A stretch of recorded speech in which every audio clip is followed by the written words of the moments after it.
एक दिन नीलकंठ और उसकी पति एक झील के किनारे आके आम के पेड़ में अपना घोंसला बनाया। फिर उनके 4 नन्हे नन्हे बच्चे हुए।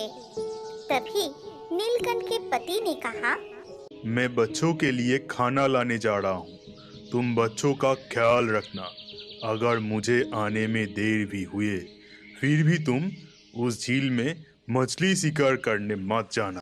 लेकिन बहुत देर होने के बाद भी नीलकंठ के पति ना लौटने पर नीलकंठ निराश होके बच्चों के लिए खाना लाने उस झील पर ही गई।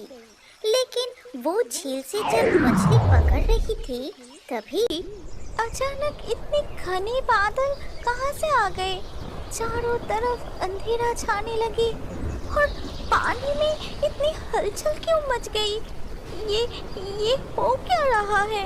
तभी अचानक झील के ऊपर ही एक चुड़ैल प्रकट होती है और मछली मुझे दे दो, वो मेरी मछली है, वो मछली दे दो मुझे। तुम कौन हो? मुझसे क्या चाहती हो? मैं हूँ मछली चुड़ैल। इस झील में मछली पकड़ने कोई नहीं आता। यदि कोई भी आए और मछली पकड़ भी ले तो मैं उसे मछली छीनकर खा लेती हूँ। अरे बाप रे, चुड़ैल, मैं यहाँ से चली जाती हूँ। फिर नीलकंठ घर लौट आई। तभी अब मैं क्या करूँ? इतनी देर हो गई, मेरे पति भी शिकार से नहीं लौटे। पता नहीं वो कहाँ रह गया। तभी बच्चों ने कहा, माँ खाना दो ना, बहुत भूख लगी है माँ। हाँ माँ, बहुत भूख लगी है, खाना दो ना।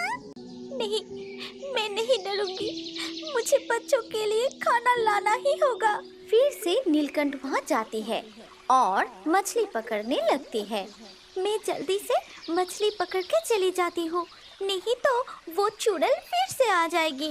लेकिन जब उसने मछली पकड़ी तभी वो चुड़ैल फिर से आ गई। ओ मछली, मुझे दे दो, नहीं तो बाकी सब की तरह मैं तुझे भी खा जाऊंगी। नहीं, मुझे छोड़ दीजिए मछली चुड़ैल, मेरे बच्चे भूखे हैं। बच्चों के लिए मछली ले जाने दीजिए। मेरे पति भी मछली लाने गए थे लेकिन अभी तक लौटे नहीं। अगर आपको मछली खाना है तो लीजिए, पहले आप मछली खाइए, फिर बच्चों के लिए लेकर जाऊंगी। नीलकंठ के मुंह से ऐसी बात सुन के चुड़ैल की आंखों में आंसू आ गई।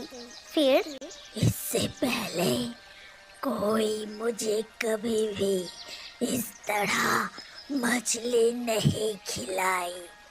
सब मुझसे डर के भाग जाते हैं, लेकिन आज से तुम मेरे दोस्त हो और मैं हमेशा तुम्हारी ख्याल रखूंगी। लेकिन तुम्हारे पति को मैंने नहीं खाई, पर मुझे असली राज पता है।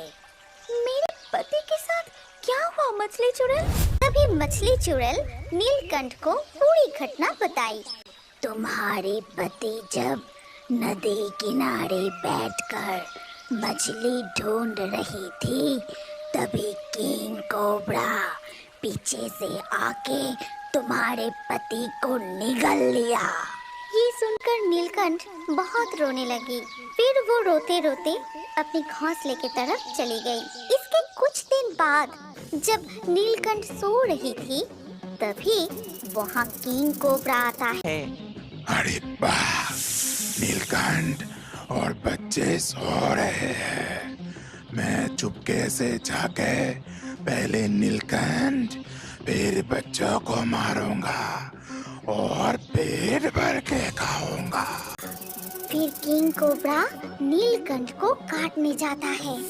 तभी वहाँ चुड़ैल आ जाती है और किंग कोबरा को पकड़कर झील के किनारे ले आती है उसको सजा देने के लिए। लेकिन तभी किंग कोबरा ने चुड़ैल को ही काट लिया। ये देख नीलकंठ ने कहा, मछली चुड़ैल, आपका शरीर ऐसे नीला क्यों हो रही है? मछली चुड़ैल की पूरा शरीर धीरे धीरे करके नीला हो जाती है।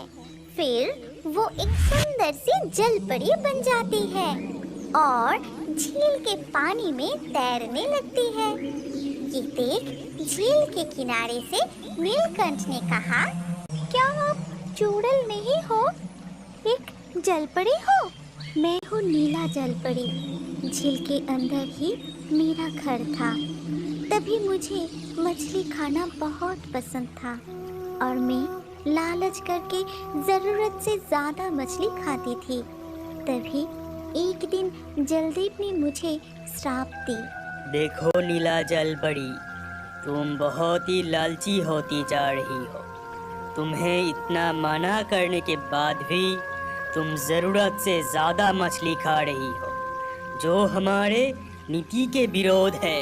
इसीलिए मैं तुमको श्राप देता हूँ कि आज से तुम एक चुड़ैल बन जाओगी।